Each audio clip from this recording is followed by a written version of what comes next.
Imagine sprinting through a port, watching your cruise ship sail away without you. Yep, it's a rookie mistake that happens. Ahoy, travelers! It's Amy here to help you make your travel experience a success by sharing 10 common mistakes that new cruisers make and how to avoid them for a stress free vacation. Stick around and let's cruise smarter together. Well, have you ever had a cruise mishap? If so, drop it in the comments. I might feature it in a future video. On my first cruise, I made the mistake of just going along. I didn't do any research and missed out on so much that cruising has to offer. I want to make sure that doesn't happen to you. Mistake number 1, missing the ship's departure. Nothing's worse than being stranded in a port facing expensive flights to catch up to your cruise ship. New cruisers often lose track of time or misjudge port schedules. Maybe you just don't realize that ship time and port time are often different times completely. So here's some tips. Number 1, check the all aboard time. It's usually 30 to 60 minutes prior to departure. It's going to be posted in your daily planner or on the ship app. Number 2, set an alarm on your phone an hour prior to all aboard time. It gives yourself a little bit of a buffer. Make sure you make it back in time. Number 3, if you are worried about making it back, stick to ship-sponsored excursions. They're going to guarantee that you'll get back to your ship on time, or they're going to make sure they get you to the next port. Or you can book with trusted local operators. Now, for most of my excursions, I book with one of the trusted excursion websites that work with locals, and they also offer guarantees to get you back to your ship in time. Mistake number 2, overspending on souvenirs. Those shiny trinkets in port shops are tempting, but they can blow your budget and clutter your suitcase up. So here are some tips. 1, set a souvenir budget before your cruise and stick to it. What I do is I take a specific amount of cash with me. That's what I spend. I do have my debit card just in case there's that like once in a lifetime find, but I try to stick to a specific amount, and usually I'm bringing cash back home. Number 2, skip tourist traps and hit local markets for authentic, cheaper finds. Now, this isn't always possible, and it's often easier said than done, but when you can find a local market, you're going to be in for a treat. 3, do you love freebies? Collect things like maps or coasters, or just snap photos for your memories. I like to find a magnet from each new place I visit. They're inexpensive and they don't take up much room in my suitcase or on my fridge. A lot of times I know they're mass produced in China or somewhere else, but I try to find one that at least reminds me of my time in port in some way. If I can find one that has been made by a local, I'll be sure to get that. I also like to get a lapel pin if I can find one. They're not always easy to find, but I put them on my travel backpack, but I'm starting to worry I'm going to lose them since I've lost a few over the years, although the ones I've lost, one was just decorative and the other was from Buc-ee's, so nothing I couldn't easily replace. T-shirts are another favorite of mine, but since I wear them frequently, I love graphic tees.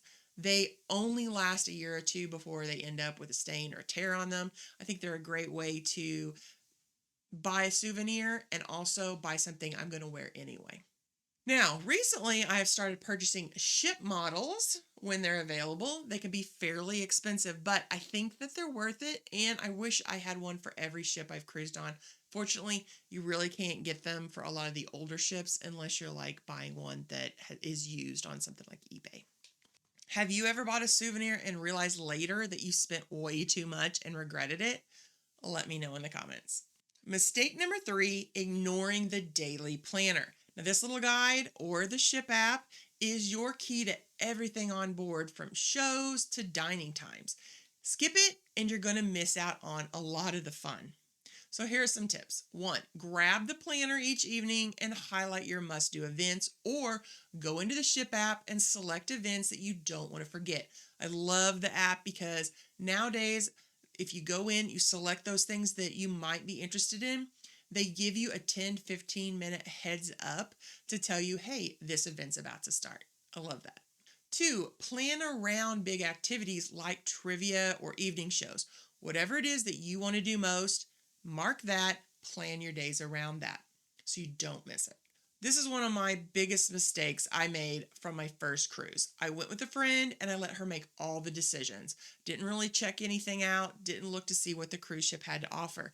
Because of that, I found that I enjoyed my cruise, but nothing like I did when I cruised again years later and made sure to take advantage of all the activities I found interesting and intriguing. Mistake number 4, overpacking or underpacking. Too much luggage means cramped cabins, while forgetting essentials leaves you scrambling to try to replace items. So here are some tips. 1. Pack versatile clothes. Think mix and match outfits and layers. Number 2, bring a small day pack for ports plus must-haves like sunscreen or medication. This can be a fanny pack or backpack. It just depends on your excursions and how much you need to take with you off the ship. I have one bag that I use for carrying around the ship, and then another backpack I take when I go on excursions at ports. Next, check your cruise line's dress code to avoid packing unnecessary formal wear. Some lines, like Norwegian Cruise Line, don't have formal nights, and so there's really no reason to pack your formal wear. And lastly, check what the weather is going to be at your ports just prior to leaving and adjust your planned outfits if necessary. This is something I wish I would have paid more attention to when we left for our cruise to Norway. We flew into Germany and it ended up being unseasonably warm, and we'd only packed like one pair of shorts and just threw that in at the last minute. Really wish I would have had a lot lighter clothes, lightweight clothes than what we had actually brought. We were planning for Norway and really kind of ignored the fact that Germany was expected to have this 85-degree weather. If you want more, I have several packing videos that you can check out for more tips. Mistake number 5, not budgeting for onboard extras. Drinks, Wi-Fi, specialty dining add up fast, and nobody wants that surprise bill at the end of their cruise. So here's some tips. First, research drink packages or Wi-Fi plans before you board. Sometimes there are sales. Oftentimes, you can bundle them together and save money. 2, track your spending on the cruise app or your cabin TV, both to make sure you're not spending too much and to make sure there's not been something added to your account that wasn't actually purchased by you. It happens. 3, set a daily spending limit to keep things under control. The average cruiser spends the cost of their cruise all over again on extras, and that's probably pretty accurate for me on most cruises once I add in the cost of drink package, Wi-Fi, port excursions, and souvenirs. I'm always impressed by those people who never spend anything on extras. If that's you, let me know. Mistake number 6, skipping the muster drill. This mandatory safety briefing is non-negotiable, and showing up late or ignoring it can get you in trouble. So let's check out some tips. 1, treat it seriously. It's your guide to emergency procedures. 2, get there on time, life jacket in hand if it's required. Thankfully, that isn't something that most lines require anymore, but you do want to show up on time if it's an in-person muster drill. 3, listen up for lifeboat locations and crew instructions. 4, be sure to watch any videos required prior to an e-muster.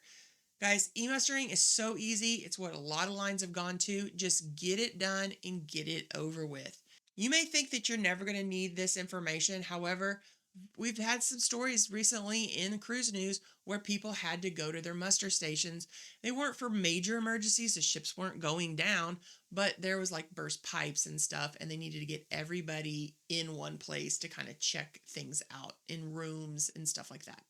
Muster drills are required to be performed by every person on board prior to the ship setting sail. So there's no getting around it. You don't want to be one of those cruisers whose name has to be called on the ship speakers because you didn't show up. Just do it. Mistake number 7, overeating or overdrinking. Unlimited food and drink are awesome, but going overboard can leave you feeling pretty rough.